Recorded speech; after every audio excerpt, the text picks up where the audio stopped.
My name is Clara Sterling, and I spent 39 years as the invisible daughter in a family that only saw value in sons. When I was 19, my parents wrote a check for $210,000 to send my brother to medical school. When I asked for help with my own tuition, my father looked me in the eye and said, "Girls don't need degrees. Find yourself a good husband." So I worked 4 jobs. I survived on 4 hours of sleep for years. I graduated summa cum laude and put myself through Stanford Medical School without a single dollar from them. 20 years later, I became an attending cardiothoracic surgeon, one of the few women in my field. But at my brother's engagement party last month, my father stood in front of 200 guests and introduced Julian as our only successful child. He had no idea that his future daughter-in-law was the patient I saved 4 years ago on my operating table. Before I tell you what happened next, please take a moment to like and subscribe, but only if this story speaks to you. Drop a comment, and tell me where you're watching from and what time it is there. Now let me take you back to where it all began. The freezing New England rain slammed against my face, soaking right through my thin winter jacket. I stood on the edge of our perfectly trimmed driveway in Greenwich, Connecticut, shivering so hard my teeth clicked. The heavy wooden garage door rumbled open, and my father's silver Lexus rolled out into the gray morning. Inside, the heater was definitely blasting. My younger brother Julian sat in the passenger seat, sinking into the warm leather. He didn't even turn his head to look at me through the glass. The car glided past me, spraying a wave of freezing puddle water onto my cheap sneakers, and drove off toward his private middle school. I wiped the dirty water from my cheek, my jaw clenched so tight it ached. My mind, always sharp, always analyzing, calculated the cold reality of it all. Julian got the heated leather. I got the icy bus stop. Later that evening, the tension in our massive, shadowy colonial house felt thick enough to choke on. The silence in the dining room was only broken by the sharp clinking of heavy silver forks hitting expensive china. I sat at the far end of the long mahogany table. My father, Richard, sat at the head. He was a man who measured a person's worth strictly in dollars and job titles. He slowly adjusted his Rolex, a heavy ticking reminder of his corporate power, and picked up his newspaper. "Dad," I started. My throat felt dry, but I forced the words out. "Julian's getting a private math tutor. I need one too. Just for a few weeks to guarantee my advanced calculus placement." The newspaper stopped rustling. He didn't lower it right away. The seconds ticked by, heavy and suffocating. Finally, he folded the paper with deliberate, agonizing slowness and placed it perfectly flat on the table. His icy blue eyes locked onto mine. There was no anger in them. Worse, there was complete emptiness. "You don't need that," he said, his voice flat, like he was rejecting a bad business deal. "Girls just need to study enough to get by. Don't intimidate future suitors with too much ambition." I stopped breathing for a second. The insult hit my chest like a physical punch. I looked across the table at Julian. He was busy pushing peas around his plate, intensely pretending the conversation wasn't happening. I looked at my mother, Evelyn. She kept her eyes glued to her water glass, her posture perfectly rigid. "I'm the top of my class," I whispered, the injustice burning in my throat. "I have the highest grades in the district. I just need a little help to secure the placement. And what exactly will you do with those grades?" My father shot back. A tiny mocking smile pulled at the corner of his mouth. "You are an investment with no return, Clara. You will leave. You will marry. You will become someone else's responsibility." He picked his newspaper back up, shutting me out of his world entirely. After dinner, my mother cornered me in the dark hallway near the kitchen. Her hands were cold and trembling as she grabbed my wrist. "Clara, please," she whispered, her eyes darting nervously toward the closed oak door of my father's home office. "Don't push him. Your father does this because he loves you. He's just trying to protect you." "Protect me from what?" I pulled my wrist away, my voice shaking with a mix of fury and deep, hollow grief. "From being my own person. From succeeding." She didn't answer. She just looked away, smoothing her expensive dress to hide her shaking hands. Standing in that dark hallway, listening to the muffled, relentless ticking of my father's grandfather clock, I realized something terrifying. In this house, I was a ghost. My brilliance was a burden. My brother's laziness was celebrated. I knew right then that if I didn't find a way out, this house and these perfect silent rules would bury me alive. The heavy, savory smell of my mother's special recipe meatloaf filled the dining room, but my stomach twisted into tight, painful knots. She only baked meatloaf for major announcements. Birthdays, corporate promotions, things worth celebrating. I was 19, and my heart hammered against my ribs like a trapped bird. Underneath my napkin, my sweaty fingers gripped the thick, textured paper of an envelope. It was my acceptance letter from Boston University, a partial academic scholarship. It was a golden ticket out of this house, but it came with a catch. I still needed $22,000 a year to make it real. I took a shaky breath, the silence in the room pressing down on me. I pulled the letter from my lap and smoothed it flat onto the polished mahogany table. I slid it toward the head of the table. "I got in," I said. My voice was barely a whisper, but in that quiet room it sounded like a gunshot. "With a scholarship. I earned it, I just need help with the rest of the tuition." My father paused with his fork halfway to his mouth. The grandfather clock in the hallway seemed to tick louder, counting down the seconds of my life. He set his fork down, wiped his mouth with a linen napkin, and picked up the letter. He didn't read it. He didn't look at the prestigious university seal, or the bold letters congratulating my hard work, or my name at the top. He just glanced at the header, his face a mask of total boredom. Then, with a slow, deliberate motion, he flipped the paper over and set it face down next to his plate. "That money is for Julian," he said. He picked up his crystal glass, swirling his expensive Glenfiddich 21 scotch. The ice clinked against the glass, a cold, sharp sound that echoed in my ears. He stared at me over the rim, looking at me not as a daughter but as a bad business deal. "Your brother will need a career. He'll have a family to support someday. He needs capital. I have a career path too." I forced the words out, my fingernails digging into my palms. "I can be a doctor, a scientist. I have the grades. Dad, please. I earned this." He took a slow sip of his drink. "You," he finally said, his eyes completely empty of any fatherly warmth, "just need to find a good husband. I am not wasting my capital on a degree you will abandon the second you have kids. The discussion is over." I looked desperately across the table. Julian was 15 then. He was hunched over his glowing phone screen, rapidly tapping out a text message.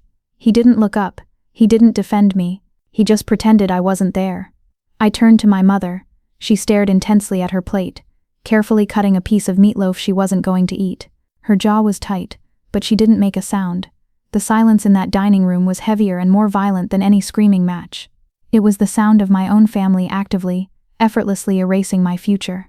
A cold, hard numbness spread through my chest, freezing the last tiny bit of hope I had kept alive.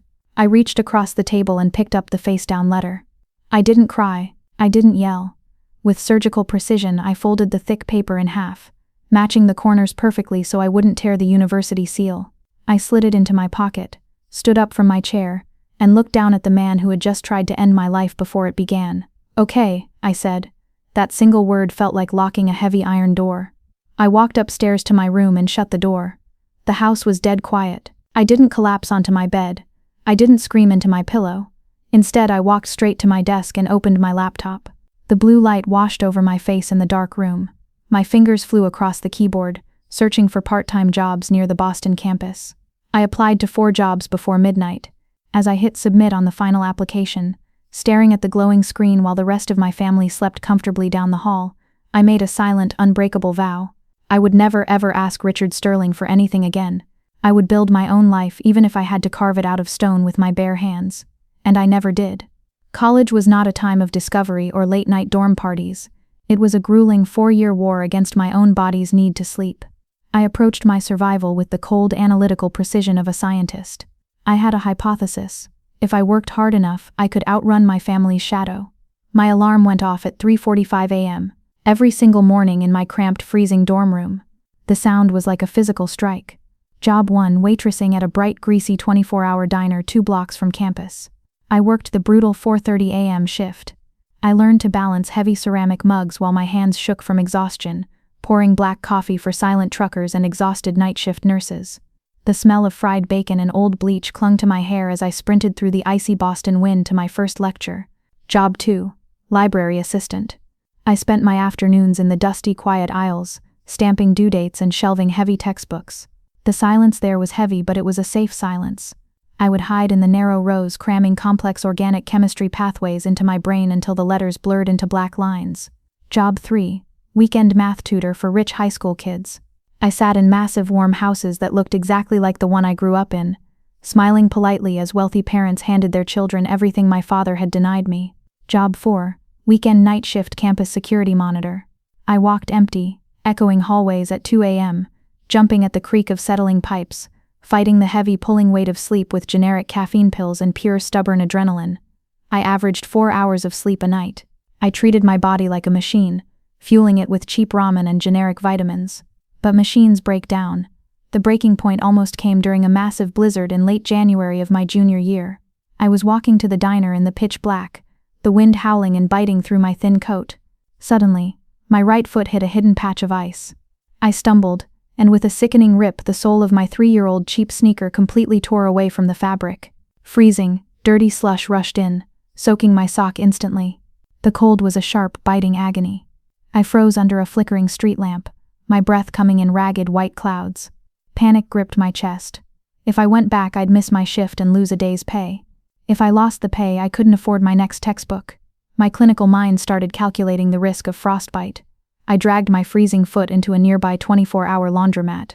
Sitting on a cracked plastic chair under harsh fluorescent lights, my hands numb and raw, I pulled a tube of industrial adhesive from my backpack.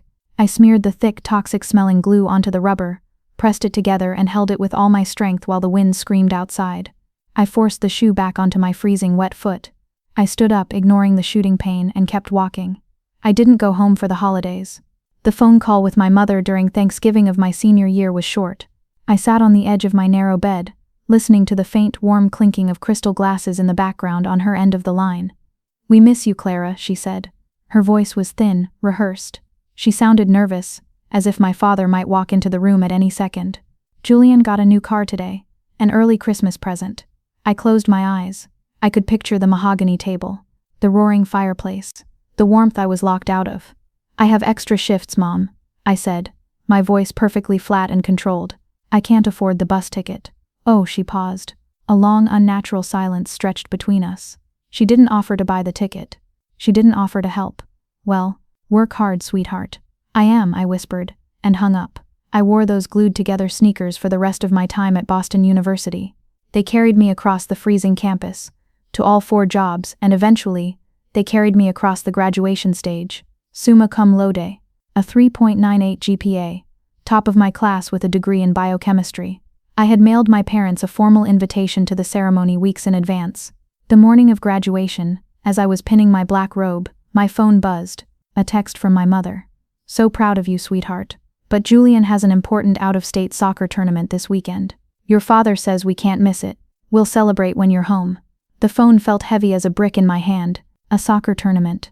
A meaningless high school game was worth more than my 4 years of bleeding and starving to survive.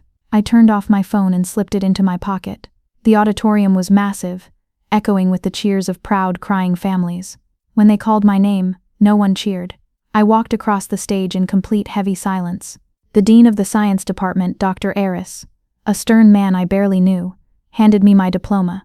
As I reached for it, he didn't let go immediately. He looked at my tired eyes, then down at my glued, battered shoes showing beneath my robe. He leaned in close. "Wherever you go from here, Clara," he whispered, his voice thick with a quiet, fierce respect, "you have earned every single inch of it." I nodded, my throat entirely closed up. I walked off the stage, out the back doors, and straight to my beat-up used sedan in the back of the parking lot. I got inside, locked the doors, and set a timer on my watch for exactly 15 minutes.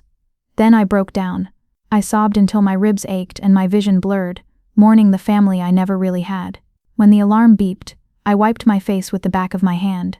I put the car in drive and headed to the diner for my evening shift. That brutal chapter was over. But the hardest part of my life was just beginning. The bone saw whined, a high, sharp sound that cut right through the freezing air of operating room 4. "Retractor," I said. My voice was calm, muffled behind my double surgical mask, but it carried absolute authority. A scrub nurse instantly slapped the heavy metal tool into my waiting palm. I stood under the blinding, harsh glare of the surgical lights. Beneath my hands lay a 60-year-old man, his chest opened wide. The smell of copper and sterile ozone filled the room. This was cardiothoracic surgery. It is arguably the most demanding, unforgiving field in all of medicine. You have to literally stop a human being's life, hold their failing heart in your gloved hands, fix the broken pieces, and then trust your own skill enough to bring them back from the dead. As I carefully hooked the pale, still heart up to the bypass machine, my mind flickered back to the journey that brought me to this freezing room. I had applied to 15 medical schools, only 4 accepted me. I chose Stanford, not just because it was one of the greatest hospitals in the world, but because it was the only way I could survive. They offered the best financial aid, a messy, desperate patchwork of merit loans, strict grants, and exhausting work-study programs. I stitched that money together like a fragile medical patch over a massive wound, And somehow, it held. What followed was 16 years of silent, brutal warfare, 4 years of medical school, 6 grueling years of general surgery residency, 2 terrifying years of a specialized cardiothoracic fellowship. At 39 years old, I had finally built a fortress of a life that no one in my family believed I had the brain or the backbone to build. The pressure during those 16 years broke people. I watched brilliant, wealthy classmates snap. I saw them cry in dark, narrow hospital stairwells. I watched them drop out or switch to easier specialties with better hours and less death. But I stayed. I didn't stay because I had something to prove to Richard Sterling. I had stopped caring about the man in the blue Oxford shirt a decade ago. I stayed because of moments exactly like this one. "Off bypass," I ordered, my eyes locked on the monitor. "Let's see if she beats." The room held its collective breath. The only sound was the rhythmic, mechanical hum of the machines. For 3 terrifying seconds, the line on the screen stayed completely flat. A heavy silence pressed into my shoulders. Then, a small spike, then another. The flat line suddenly jumped into a steady, strong, beautiful red mountain range. Beep, beep, beep. I let out a slow, controlled breath. Every time I watched a broken heart heal and start beating again, it healed a tiny invisible fracture inside my own chest. I was fixing the things my father said were useless. I was an attending surgeon at Stanford Hospital. I was one of the very few women in my department, standing shoulder to shoulder with men who looked and sounded just like my father. But here, I was the boss. I was board certified, my name was printed in major medical journals, and other doctors came to me for advice. And my family had absolutely no idea. To them I was just a disappointment living on the West Coast. Once every few months my mother would call. The conversations were always shallow, floating on the surface of real life. "Still working at that hospital in California, Clara?" she would ask, her voice thin and distracted. "Yes, Mom," I would reply, staring out the window of my massive corner office. She never once asked for my job title. She never asked if I was happy, or tired, or proud. So I never offered the truth. I let them keep their comfortable lie. But I needed my own truth. I needed something I could touch. When I finished my fellowship, I didn't celebrate with a party. I drove to a jeweler alone and bought myself a heavy gold Stanford medical ring with the university crest carved into the top. It wasn't flashy with diamonds. It was thick, solid, and undeniably earned. I wore it on my right hand every single day. Most people wouldn't even notice it, but I felt its weight perfectly. I only took it off when I had to scrub my hands with harsh orange soap before a surgery. I would place the gold ring carefully into my locker, staring at it for just a second before I closed the metal door. That ring was my armor. It was the only wedding ring I ever needed. It was my quiet, unbreakable rebellion, reminding me exactly who I was, and exactly what I had survived to get here. I was safe. I was untouchable. Until the phone rang. I sat in the dim light of my office, my hands still smelling faintly of iodine and harsh scrub soap. I had just closed the chest of a 50-year-old teacher after a brutal 6-hour mitral valve replacement. My shoulders ached with a deep, satisfying exhaustion. The hospital around me was completely still, settling into the quiet, steady hum of the night shift. My phone lit up on the dark mahogany desk. It was 8:30 p.m. Pacific time. My clinical mind immediately did the math. That meant it was 11:30 p.m. in Connecticut. I stared at the glowing caller ID, Evelyn Sterling. My mother only called this late when the massive colonial house was pitch black, and my father was safely asleep or out drinking with his wealthy friends. I took a slow, deep breath, bracing myself like I was about to scrub in for a trauma case, and answered, "Clara." "Honey?" Her voice was barely a whisper. It trembled, thin and fragile like dry leaves scraping against glass. "Mom, it's late. Is everything all right?" A long, unnatural pause followed. Over the line I could hear the faint, lonely sound of the New England wind hitting her bedroom window. I have news," she finally breathed, rushing the words. "Julian's getting engaged. Julian, the golden child." I leaned back in my heavy leather chair, pinching the tight bridge of my nose. "That's great, Mom. Tell him congratulations for me." "There's going to be a party," she said, her voice dropping even lower. She sounded terrified of her own sentence. "At the Greenwich Country Club. Your father wanted something massive. 200 guests, all his business contacts, the hospital board members, the golf club, the works, the Greenwich Country Club." I remembered its towering white columns and the suffocating smell of expensive cigars. Membership started at $75,000 a year. It was the kind of place where handshakes sealed corporate mergers, and your last name meant everything. "Sounds fancy," I said, keeping my voice perfectly neutral. Another pause, heavier this time. I could almost hear her wringing her cold hands. "You can come, if you want." She swallowed hard, a dry clicking sound. "But Clara, your father, he laid out some rules." The familiar cold of my childhood home crept right into my warm California office. "He doesn't want anyone introducing you as a doctor, or anything like that." Her voice broke slightly, cracking under the weight of her husband's demands. "He said you should just come as Julian's sister. Just keep it simple. Keep it simple. Don't outshine the investment. Don't remind the king that the daughter he threw away became everything the son he funded was supposed to be." I felt the old familiar sting like a phantom pain from an amputated limb. But this time it was quickly replaced by the cold, steady rhythm of my own heartbeat. I wasn't a scared teenager anymore. I held human lives in my hands. "Did he send me a formal invitation?" I asked. My tone was dangerously quiet.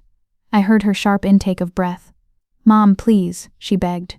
"It was easier this way. He didn't want to make it formal. You know how he is. He doesn't want to explain why you chose such a distant path." I pulled up my master surgical calendar on my glowing monitor. No high-risk surgeries were scheduled for next Friday.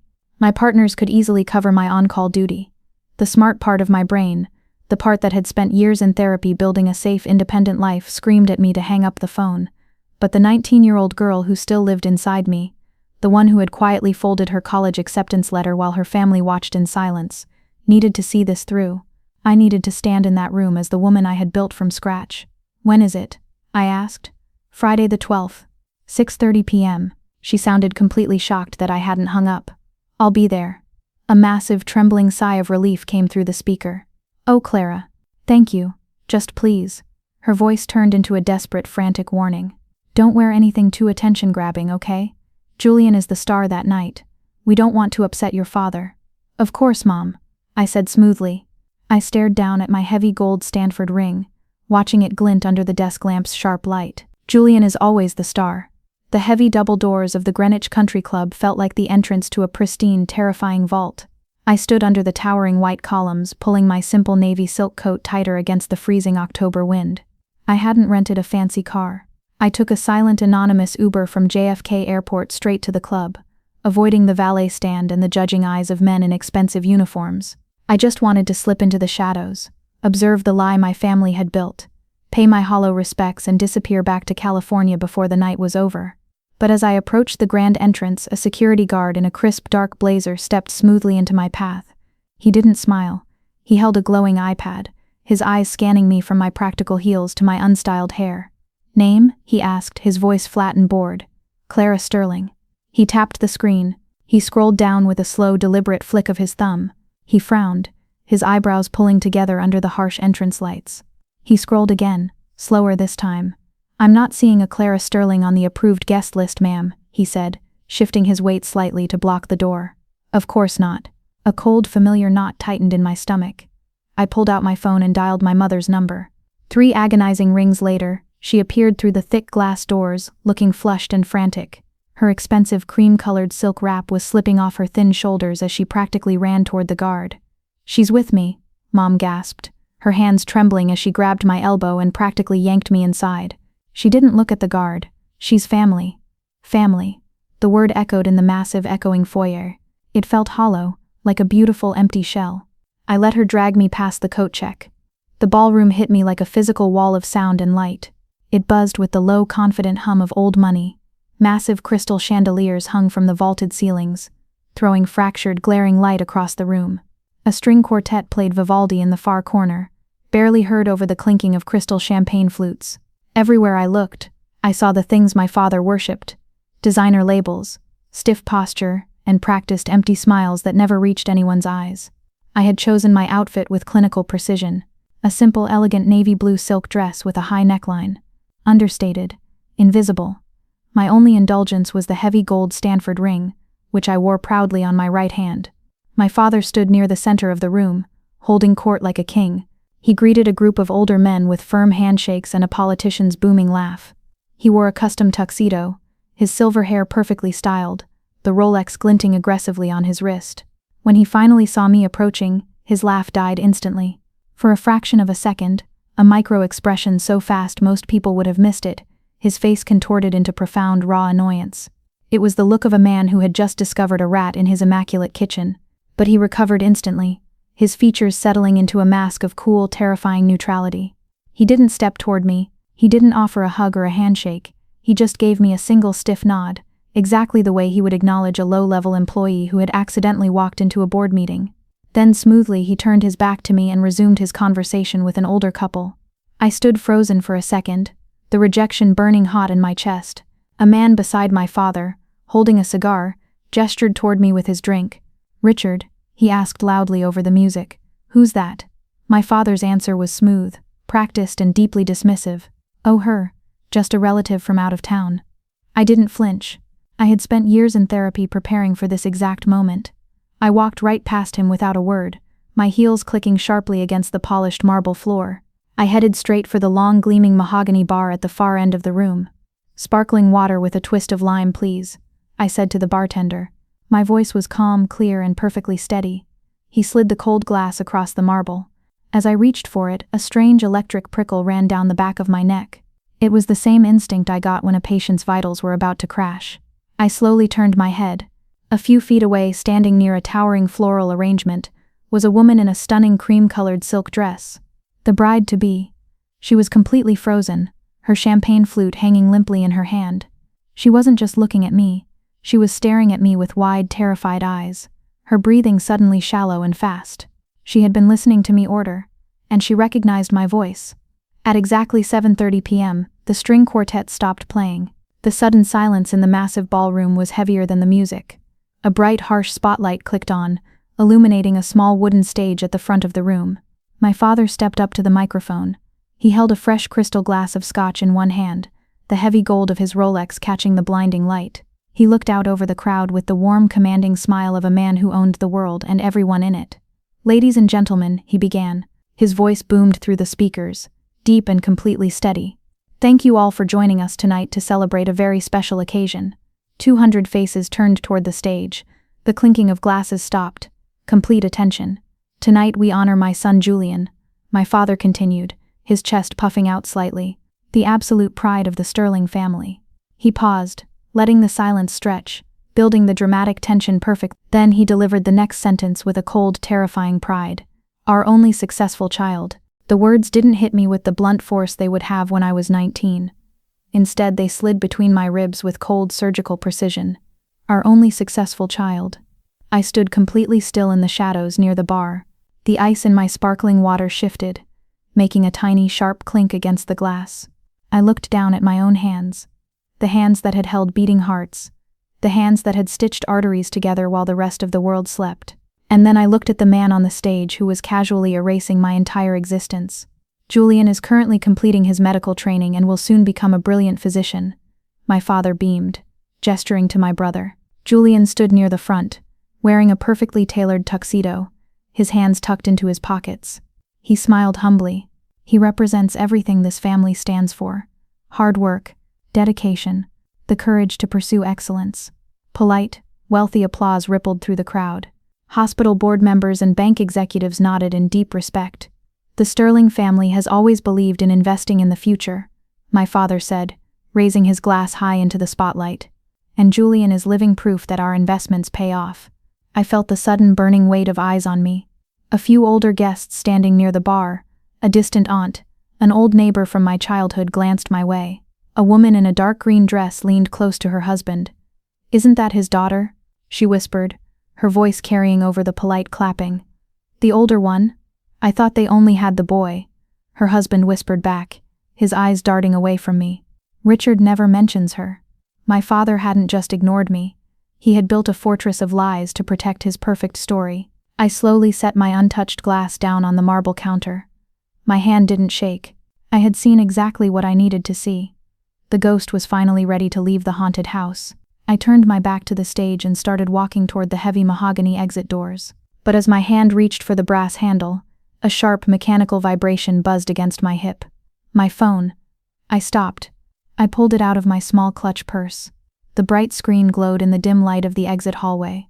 It was a text message from Dr. Marcus Thorne, a senior anesthesiologist and a trusted friend back at Stanford. "Hey Clara, random question. Did your brother Julian ever finish his medical degree? I'm at the National Pharma Tech Convention in Vegas right now. I swear I just saw him working the Merck booth with a regional sales rep badge. I thought he was finishing his residency. I stopped breathing.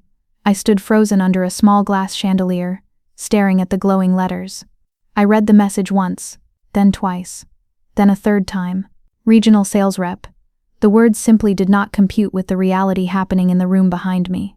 According to my mother's proud, nervous updates, Julian had graduated medical school, was finishing his difficult internal medicine residency, and was about to become a full-time doctor. My father had written a check for $210,000 to pay for that medical degree. He had just bragged about it to 200 of the most powerful people in Connecticut. My shock only lasted a few seconds before my deep clinical training completely took over. In the hospital, we have a rule: trust but verify. I didn't open Google or social media. Those could be easily faked. I leaned against the cool wall and opened my secure web browser. I typed in the web address for the National Provider Identifier Registry.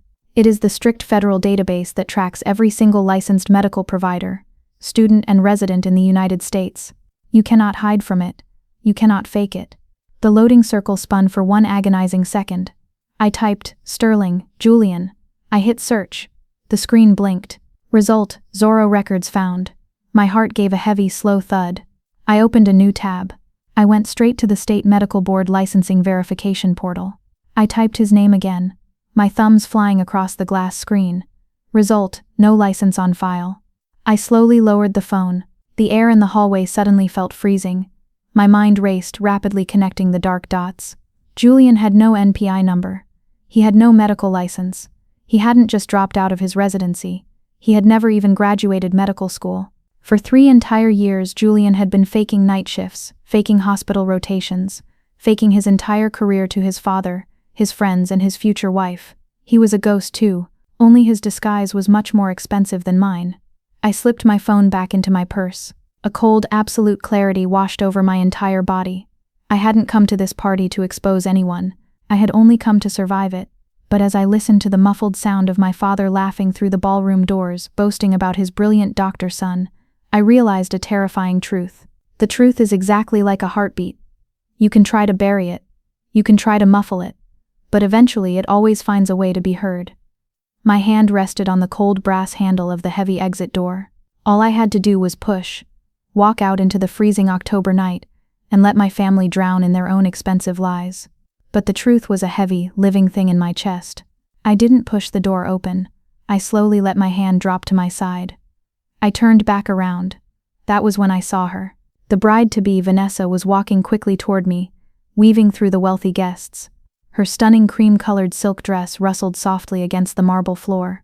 Her eyes were locked onto my face, wide and terrified. She closed the distance between us, stopping just a few feet away. Her breathing was shallow and fast. I automatically evaluated her like a patient. Pupils slightly dilated, pulse visibly racing at her throat, hands trembling. "Excuse me," she said. Her voice shook, cracking under a sudden wave of deep emotion. "I am so sorry to bother you, but could you speak again? Please, just say anything." I frowned, my clinical calmness taking over. "I'm sorry? Are you feeling all right?" "Your voice," she whispered, her hands flying up to cover her mouth. Tears instantly pooled in her eyes, catching the harsh light of the crystal chandeliers. "I heard you order water at the bar. The tone, the way you said it.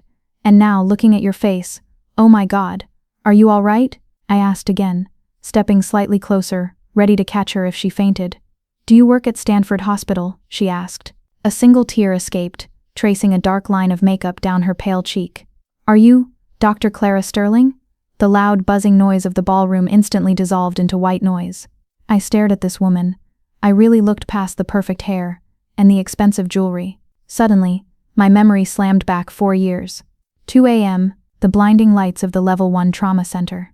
A 28-year-old woman, her chest completely crushed from a catastrophic multi-car pileup. Smashed sternum, massive internal bleeding, monitors screaming a frantic, failing rhythm. I had operated on her for 9 grueling, bloody hours. It was a brutal fight against death, pulling her back from the edge minute by minute until the sun finally came up. I remembered her face clearly, bruised, swollen, hovering on the fragile, invisible line between life and death. "Vanessa," I said. The name surfaced from the deep, locked archives of my memory. "Vanessa Vance." "It's you," she sobbed softly. She reached out and grabbed my hands. Her grip was desperate and incredibly strong. It's really you. I requested my full hospital records last month for my insurance, and I saw your name as the lead surgeon. I looked up your faculty photo on the Stanford directory just last week. I was trying to figure out how to contact you to say thank you.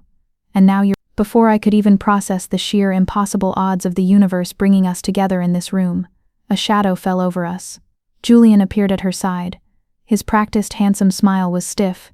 His eyes darted nervously between my face and Vanessa's tear-stained cheeks. "Babe, what's going on?" Julian asked, his voice overly loud, trying to project a relaxed confidence he clearly didn't feel. He looked at me, pretending to be mildly confused. "Do you know my sister?" Vanessa's head snapped toward him, whiplash fast. "Your sister?" Her voice cracked, hitting a high, dangerous note. "Julian, you never told me what your sister does for a living." Julian's jaw tightened so hard a muscle jumped in his cheek. I could literally see the gears grinding in his head, desperately trying to control his perfect narrative. He let out a short, forced laugh. "She works at a hospital," he said quickly, waving his hand as if swatting away a fly. "Some administrative, back-office thing. Babe, let's not make a scene. Mr. Harrington from Dad's firm is waiting to meet you by the ice sculpture." Vanessa stared at him as if he had just sprouted a second head. Then she turned slowly and stared at me. "Administrative," she repeated. Her voice dropped to a slow, dangerously calm whisper. "Julian, this woman is a cardiothoracic surgeon. She saved my life." Julian's face went through 3 distinct phases in 3 seconds. Deep confusion, utter panic, and then a forced, terrifyingly fake smile that completely failed to reach his eyes. A bead of sweat formed at his hairline. "Babe, seriously, you're confused. Let's go." He reached out and tightly grabbed Vanessa's upper arm. Vanessa forcefully yanked her arm out of his grip. "Did you hear what I just said? She cut my chest open and kept my heart beating for 9 hours. Why didn't you tell me your own sister was a master surgeon?" "She's not. I mean, she's—" Julian stumbled backward, his charismatic golden boy facade totally shattering. He looked at me, pure hatred flashing in his eyes. "Look, it's complicated. Our family is complicated. Clara, can you please just go? You've already caused enough trouble just by showing up." I felt the old familiar sting in my chest, the one I'd spent a fortune in therapy learning to dismantle. But I didn't shrink this time. I stood taller. "I'm not causing anything, Julian," I said smoothly. "I'm just standing here." Vanessa looked between us, her expression shifting violently from emotional shock to something much colder and sharper. Deep, creeping suspicion. "Julian," she said quietly, stepping an inch away from him, "I'm going to ask you one more time. Why didn't I know your sister is a surgeon? And why did your father just introduce you on that stage as his only successful child?" Julian couldn't answer. He just opened and closed his mouth like a suffocating fish on a dry dock. In that damning, heavy silence, my father materialized beside us. He always had a dark sixth sense for disturbances in his carefully orchestrated universe. "What's going on here?" His voice was low, rumbling with a quiet, terrifying threat. "Nothing, Dad." Julian jumped in, practically panting now, his eyes wide with fear. "Clara was just leaving." "I wasn't," I said. My voice was as cold and sharp as a scalpel. My father's icy blue eyes flicked to Vanessa, noting her tears, then to the small cluster of wealthy guests who had stopped drinking and were now blatantly staring at us. He turned to me. "Clara," he said my name like it was a terrible disease.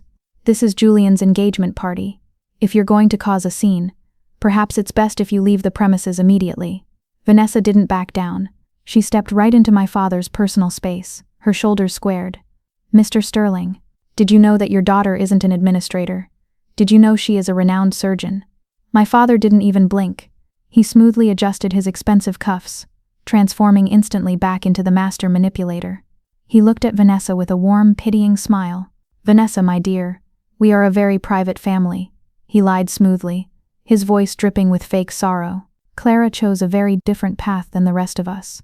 She is fiercely independent. Sometimes children just don't want to be part of the family legacy. They distance themselves. They don't have anything to contribute to the family's success."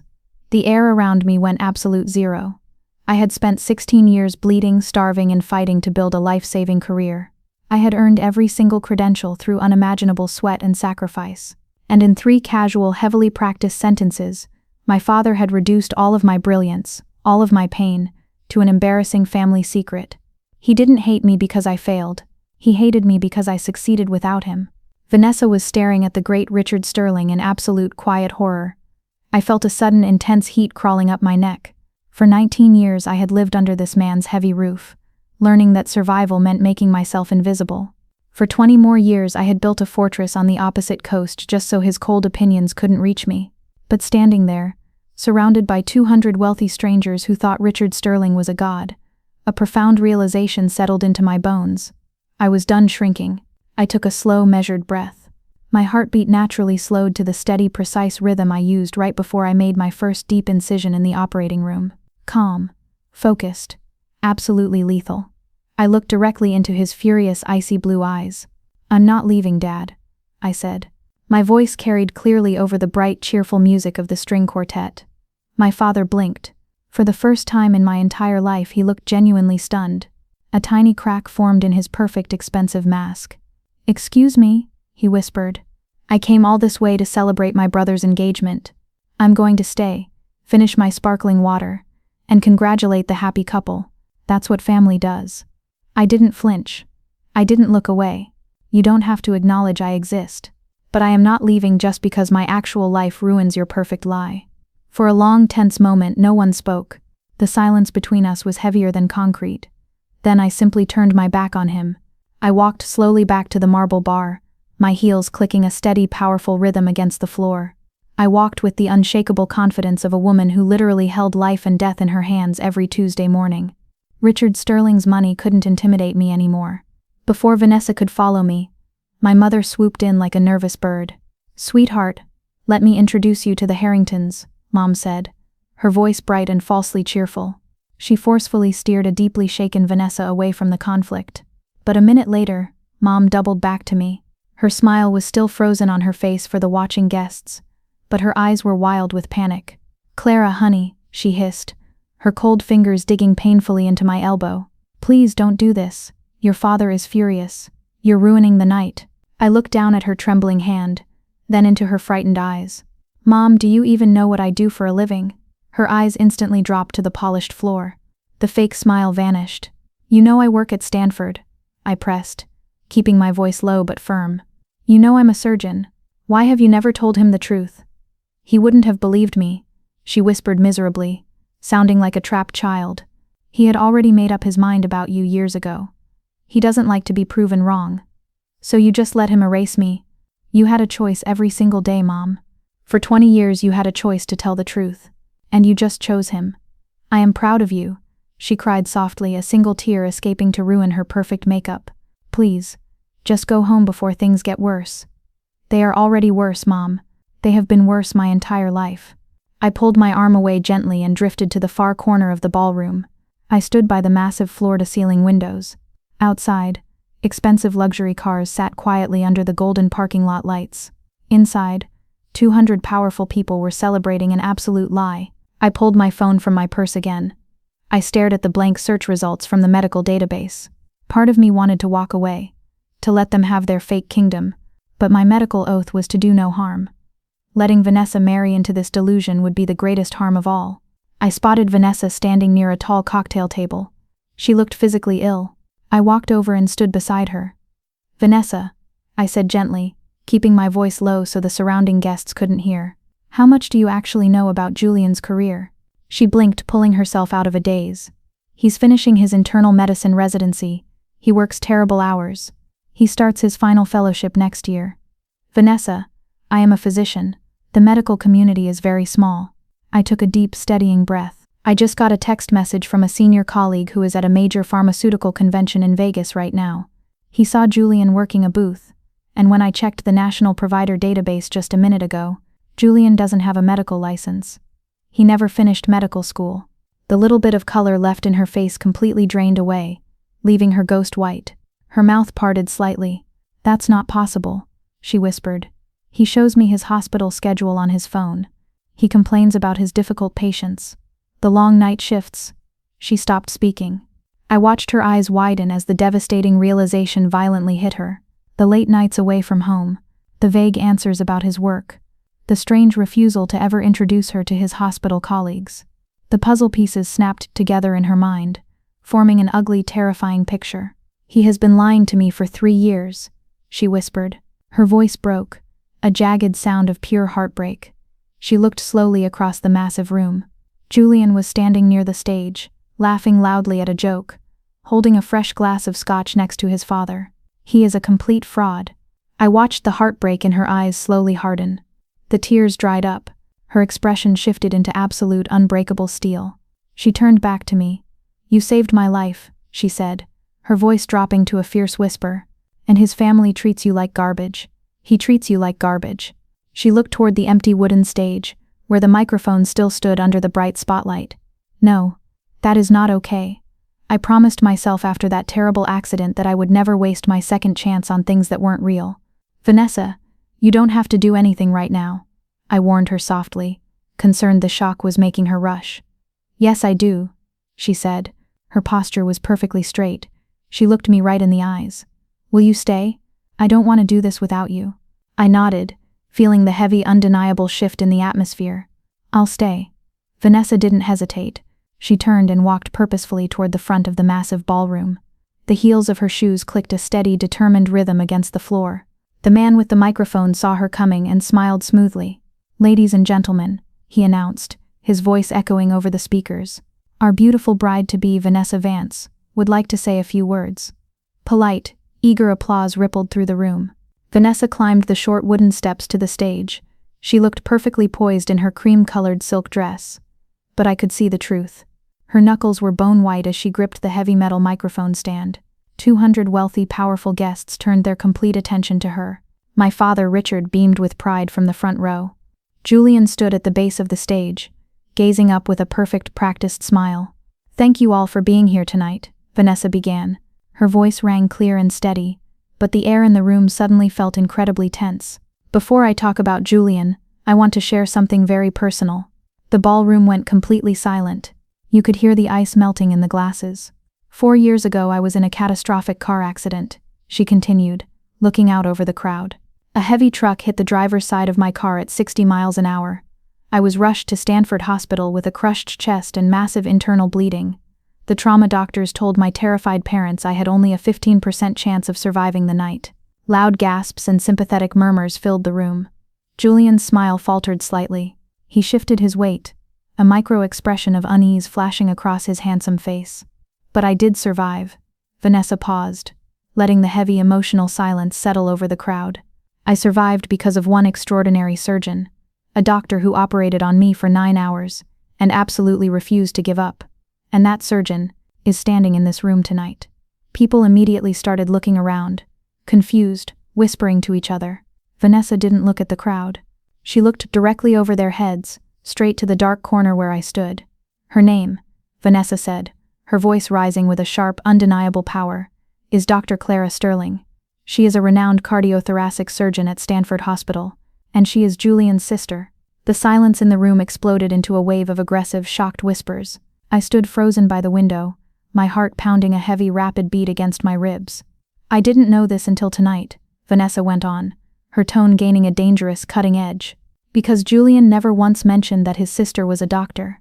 In fact, his family introduced her to me tonight as someone who works in simple hospital administration. But Dr. Sterling isn't a desk worker. She is a brilliant, master surgeon who gave me a second chance at life." My father's face went violently pale. The arrogant, powerful mask completely melted away, leaving an old, terrified man underneath. Julian looked like he was going to be physically sick. He grabbed the edge of the stage, his knuckles turning white. "What's even more confusing," Vanessa said, turning her piercing gaze directly onto my father, "is that Mr. Sterling just stood on this very stage and introduced Julian as the only successful child in the family. I would love for someone to explain to me how a family ignores the brilliant daughter who saves lives while celebrating the son who—" She stopped herself, taking a shaky breath. "I came up here because the truth matters. Clara, would you please come up here?" Every single eye in the room locked onto me. I took a breath. I stepped out of the shadows. I walked through the parted crowd, my head held high. The whispers followed me like a rising tide. "That's the daughter? Richard never mentioned a daughter. A Stanford surgeon? Why on earth would they hide that?" As I reached the front row, an older man stepped forward. It was Dr. Arthur Pendleton, a highly respected cardiologist and a powerful hospital board member. "Dr. Sterling?" he asked loudly, his voice carrying over the whispers. I attended your presentation on minimally invasive heart repair at the national conference last spring. Your research is absolutely exceptional. Thank you, Dr. Pendleton, I said calmly. I climbed the steps. Vanessa handed me the microphone. I looked out at the sea of shocked faces. My father was staring at me, his eyes begging me to stay silent, to protect his fragile empire. I could have destroyed him right then. I could have screamed about the coldness, the neglect, the 20 years of being treated like a ghost, but as a professional I knew how to handle a chaotic room. Thank you, Vanessa, I said. My voice was calm, modulated, and completely in control. I didn't come here tonight expecting to speak. As a physician, I cannot discuss the clinical details of any patient's case. But I will say this, Vanessa, seeing you standing here today so full of life is the greatest privilege of my entire career. I turned slowly to my father. He was practically vibrating with helpless rage. I am not a hospital administrator, I said, my voice echoing off the crystal chandeliers. I am a cardiothoracic surgeon. I spent 16 years training for this career. Years I funded entirely on my own, working night shifts and sleeping in library aisles. I don't need validation from anyone in this room. I stopped needing it a long time ago. But I will not stand quietly in the shadows while the people who should have supported me pretend I do not exist. I set the microphone down on the wooden podium. The room was dead silent. And that's when Julian completely lost his mind. He stormed up the stairs onto the stage, his face flushed an ugly dark purple. His perfect hair was messy. Are you serious right now? He screamed, grabbing the microphone. His voice cracked wildly. This is my engagement party. You just had to make it about you. You are always competing with me. Julian, no, Vanessa pleaded, stepping back from him. You want to talk about honesty? Julian yelled, pointing a shaking finger at me. You abandoned this family. You think you're so much better than us just because you cut people open. I looked at him. I didn't see a successful doctor. I saw a 35-year-old boy throwing a desperate tantrum to protect his fragile, unearned ego. Julian, I said. My quiet voice cut through his screaming like a sharp surgical blade through soft tissue. When were you going to tell everyone that you dropped out of medical school 3 years ago? The entire ballroom sucked in a collective breath. Julian froze instantly. The microphone slipped slightly in his sweaty hand. What? He whispered, his eyes wide with pure terror. You are not a doctor, Julian. You do not have a medical license. You are a pharmaceutical sales rep. You have been for 3 years. I paused, letting the devastating truth wash over my father's gray, horrified face. Dad gave you $210,000, and you couldn't even pass your basic board exams. For a long, terrible moment, no one moved.